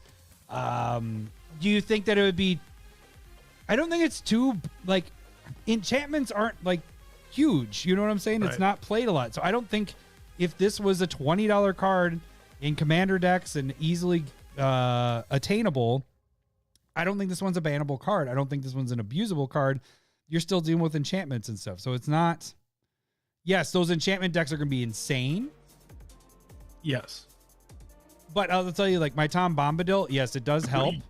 But Tom Bombadil's 5 colors. So it helps to an extent. I need other colors with it, you know, but it does help with the seal to get some of that color stuffed out. I don't think this would be bannable just because of what you're saying. There aren't a ton of enchantment decks. There are, like, you know, every play group probably has an enchantment deck, but I don't think everybody, like, that would be the problem with Gaia's Cradle. If it was cheap, everybody would just have it in evergreen deck. Right. Creatures are very and this different. Doesn't go in every white deck. Right. It goes in every enchantment deck. So, yeah, Onyxia is something that I use it in. So, like, if you got it, you put it in your enchantment deck for sure. Yep. And, you know, so you have it in a deck, I have it in a deck, and that's not a problem at all. Nope. You know what I mean? It's very good. And when I've played it, it isn't like, oh shit, like Gaia's Cradle is very different. It's like you get that and it's like huge advantage. This is advantage, it swings the game. But it's not swinging the game like you just said. It doesn't swing it being like, oh shit, Sarah Sanctum's out, we're fucked. It's like, I only have like 3 enchantments out, so this is really, you know, whatever. It can get insane, but it's just like any other card, you know. But I like this one a lot. And I'm glad that it's not banned like Tellurian Academy, like, because that one makes sense. Because the artifacts are. They banned that before treasures are where treasures are, and clues and food and all that. They banned shit. it before treasures even existed. Right. And it's just like, Well, it was a glimmer in Wizard's eye. Can you imagine if that was now? Like, it was like, okay, we need to ban this. This is ridiculous. So It would have been gone a long time ago. hey, we did pretty good. I only missed 1, 2. Well, Grim Monolith was 1. Really, if you take out Grim Monolith, I only missed 2 things off my list that I had. Same. You want to name one? Just go back and forth real quick. One is pretty cheap. We've talked about it many times with reserve list talk and what you should pick up, and you should pick it up is Thawing Glaciers. I think that one's a fun one to get. That's one where you can tap the 1 and whatever. It's good for landfall. And then I had this one's a little more whatever, but Yawgmoth's Will. It's $200. So I don't have that one. Right. That was on my list, and then my last one would have been Intuition. Oh. Which is basically the gifts ungiven that was legal, but $200 reserve list card. Yeah. Not seen a lot, so it wasn't bannable because it wasn't everywhere. But Yeah, and then we both had Grim Monolith on our list. yeah, But, yeah. You know. I had Yawgmoth's Will as well. Yeah. So yeah, that's it. That's a 20. Sweet. Hey. Some of them would be pretty dirty, but I it's fun to talk about cards that you don't get to talk about. Right, very exactly. often. And the funny thing is that's what happens with a 20 card episode is almost a 2-hour episode. I mean, just fucking happens. No, yeah, okay. We knew that. We just We we knew just that was know it. That's why our fave fives are always. It's like, all right, that's like the perfect. It doesn't feel. It feels like it's only gonna be like 10 minutes long, and then all of a sudden it's 45 minutes later, and we're over an hour. But this was good. Hey. All of you guys that watch, thank you guys for watching and listening and everything. If there's cards that you guys think that should be, that you would like, not unbanned, but not unbanned, taken off the reserve list, if that was what you wish think. you could get a card or two Right, with it. your wish list. Let us know what your guys' wish list. Maybe your top 3. Let us know your top 3, even if it's repeats of what we talked about. What your top 3? I'd like to see what that is. So, all right. Candelabra would have been a good one too. I thought about that, but I was like, there's too many combo stuff where untapping lands and, Gaia's Cradle type thing, right? That's the untapping X lands. Yeah. Yeah. I thought about it. I was like, that would be kind of brutal. You have that card too, don't you? I have thought about that one multiple times, It and I'm just like, it feels. no. feels And it's dirty. real expensive now. That's like $1,000 now. Oh yeah. So never mind. Yeah. All right, So gang. So reminder, next week we are on Tuesday again, and the next week we're on Tuesday. So check us out the next 2 weeks on Tuesday if you want to check us live. That should do it for this week. We will catch you guys next Tuesday. Thanks for listening. See ya. Bye. See ya. I love boobs. I'm talking tatas. I love boobs. Some bunkers for honkers. I love boobs. Thanks for the memories. I love boobs.